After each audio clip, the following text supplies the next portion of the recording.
Subscribe to HubCitySpeaks for exclusive content. Imagine this. The sun is blazing and your garden is a lush jungle. But here's where it gets controversial. You might be tempted to let it grow wild and free, but there's a crucial task that can make or break your garden's health. It's time to grab your pruning shears and get to work. But why, you ask? Let's dive in. First, let's talk about the azaleas. If you've got these beauties in your garden, now is the perfect time to give them a good trim. Picture this. A well-manicured azalea bush bursting with vibrant blooms. That's the goal, and pruning is the secret weapon. But before you start hacking away, let's get into the nitty-gritty of why pruning is so important. And this is the part most people miss. Pruning isn't just about aesthetics. It's about the health of your plants. Think of it like a haircut for your shrubbery. Just like you might not cut your hair short, you still need to maintain it. The same goes for your plants. Pruning helps to remove dead or diseased branches, encourages new growth, and keeps your plants looking their best. But here's where it gets a bit more complex. Different plants have different needs. Some thrive with a heavy prune, while others prefer a light touch. So how do you know what's best for your garden? Well, that's where a little bit of plant physiology comes in. Don't worry, we'll keep it simple. Pruning most plants involves removing parts of the plant to encourage growth and improve its overall health. It's like giving your plants a chance to breathe and grow stronger. But here's a question for you. Do you think pruning is more about art or science? Some gardeners swear by the precise timing and technique, while others go with their gut. What's your take? Now let's get back to the task at hand. This month, it's all about the azaleas. But don't stop there. Take a look around your garden. What else needs a little TLC? Maybe your roses are looking a bit leggy, or your hedges are starting to encroach on your neighbor's yard. Whatever the case, now is the time to get out there and give your garden the love it deserves.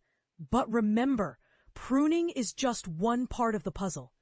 You've also got to think about watering, fertilizing, and pest control. It's a lot to take in, but don't worry, we're here to help. So, grab your shears, put on your gardening gloves, and let's get to work. Your garden will thank you for it. But here's a final thought to chew on.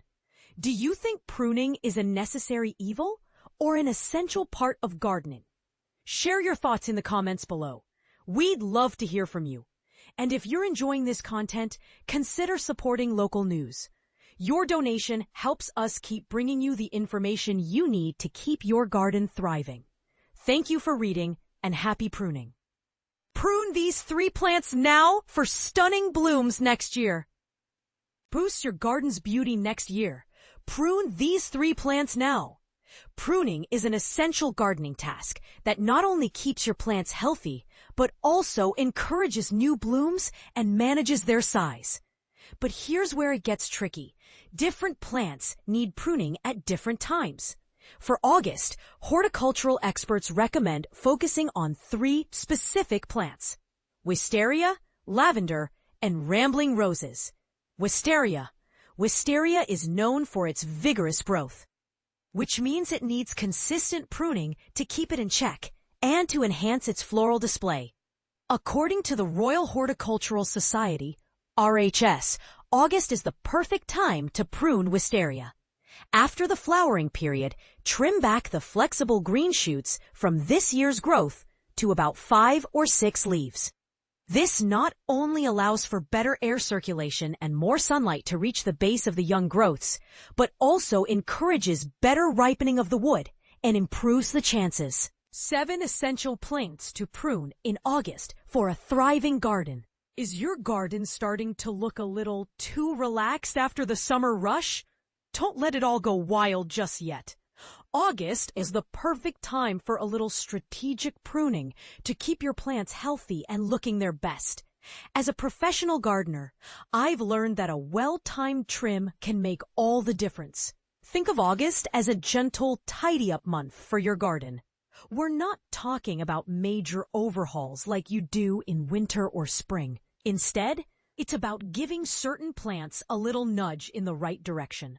I've spent years pruning in all sorts of gardens, from the sun-drenched courtyards of Tuscany, battling wisteria that seemed determined to take over the world, to the meticulously sculpted box balls of South Wales, where precision was everything. I've even wrestled with thorny hawthorn hedges in London, earning a few battle scars along the way. Whether the gardens were formal and structured or wild and free, August always called for a delicate touch. So if you're ready to tame those runaway climbers or give your herbs a little shape, now's the time. Here are 7 plants that I always prune in August, and why you should too. But before we dive in, a word of caution. Not all plants love a summer haircut. Some, like rhododendrons and camellias, are already busy setting their buds for next year's spectacular spring display.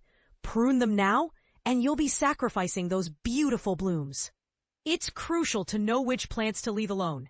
The plants we will be pruning, however, will thank you for it. A little August attention can help them stay compact, bushy, and in good health. And this is the part most people miss. Timing is everything. August can be scorching hot depending on where you live. If you're in the middle of a heat wave, with temperatures soaring above 80 degrees Fahrenheit or 26 degrees Celsius, put down those pruners. Pruning in extreme heat can stress your plants. Always wait for a cooler morning or an overcast afternoon. It's better for the plants and much easier on you. Here are 7 plants to prune in August. 1. Box. I've shaped countless box plants into everything from neat little spheres to sprawling cloud-like formations. When to cut topiary depends on the species, but for box, I recommend trimming twice a year. Once in late spring, taking off about 1/3 of the new growth, and again now, in August, after the main growth spurt has slowed down. This second trim helps the box hold its shape throughout the winter and prevents it from looking shaggy. For younger plants, you might want to be a little more aggressive to maintain the desired shape. Mature plants often just need a gentle tidy-up to restore those clean lines. Avoid pruning too late in the season, as any new growth could be vulnerable to early frosts. 2. Thyme. I've seen creeping thyme thriving in all sorts of places, from cracks in pavements to spilling over garden paths. I remember one Tuscan garden where it grew so profusely that it hummed with bees and released its fragrance with every step. But like all Mediterranean herbs, thyme can become woody and sparse in the center if left unpruned. And let's face it, woody thyme, or woody lavender for that matter, isn't the most attractive sight. A light trim in August, after flowering, will help keep your thyme compact and bushy. But here's a crucial tip. Never cut into the bare wood, as you could kill the plant. Also, avoid pruning during scorching afternoons or extreme weather, which can stress the plant. 3. Climbing hydrangea. I once worked in a garden where a climbing hydrangea completely covered an entire house wall, reaching all the way up to the chimney. It was magnificent, but also a lot of work to prune, requiring a very tall ladder. Climbing hydrangeas are beautiful, but they need annual attention. August is the time to tidy them up. Trim back the stems after the white flowers have faded and turned brown. This will help maintain the shape and encourage growth lower down. Annual pruning is essential because over time, climbing hydrangeas can become woody and heavy. Strong winds and snow can then cause the plant to collapse and potentially damage the structure it's climbing on. 4. Bottle brush. Bottle brush plants are fantastic flowering shrubs for sunny gardens, whether planted in borders or pots. They're also remarkably drought tolerant, making them ideal if you're looking for low-maintenance shrubs. Pruning your bottle brush in August, after it has finished flowering, is important. This will keep the plant compact and bushy and give new shoots plenty of time to harden off before winter. If you need to remove thicker branches, use heavy-duty loppers for the job. 5. Japanese holly. By August, Japanese hollies, Ilex crenata, can start to look a bit unruly, especially if they're grown as topiary. Even a few inches of new growth can spoil the sharp lines of a dome or pyramid shape. While these are generally low-maintenance shrubs, regular pruning in August will keep them looking crisp and tidy. I recommend pruning no later than 2 months before your average first frost. So, if you live in a colder climate, Get started early in August to give your plants enough time to harden off before winter arrives. And remember, Japanese hollies are considered toxic and can irritate the skin, so wear gardening gloves when pruning. 6. Wisteria. Wisteria vines are notorious for getting out of control if not pruned regularly. Go on vacation for a few weeks in the summer, and you might come home to find your wisteria has taken over. Chinese wisteria, Wisteria sinensis, is particularly aggressive and is even considered an invasive species in some U.S. states. Keeping an eye on its growth and spread is crucial. For a native, non-invasive alternative, consider the Blue Moon American wisteria. Most gardeners prune wisteria twice a year, once in winter for hard pruning and training, and again in August for thinning and cutting back long, whippy new stems. In August, simply cut back those new shoots to 5 or 6 leaves. This encourages bud formation for next year's flowers. Save the major shaping for winter. 7. Lavender. If you want to avoid woody lavender plants, summer pruning is essential. Whether you grow English, French, or any other type of lavender, trimming in August will help keep the plants compact and bushy. The golden rule is never to cut into the woody base. Only cut into the green growth, taking off a few inches or as much as you think is necessary. This keeps your lavender looking tidy. While it might feel a little harsh, especially since these fragrant shrubs look and smell so wonderful in August, a little tough love now will prolong their life.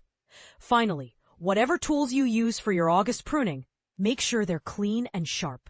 A sharpening stone will help keep your loppers and pruners in good condition.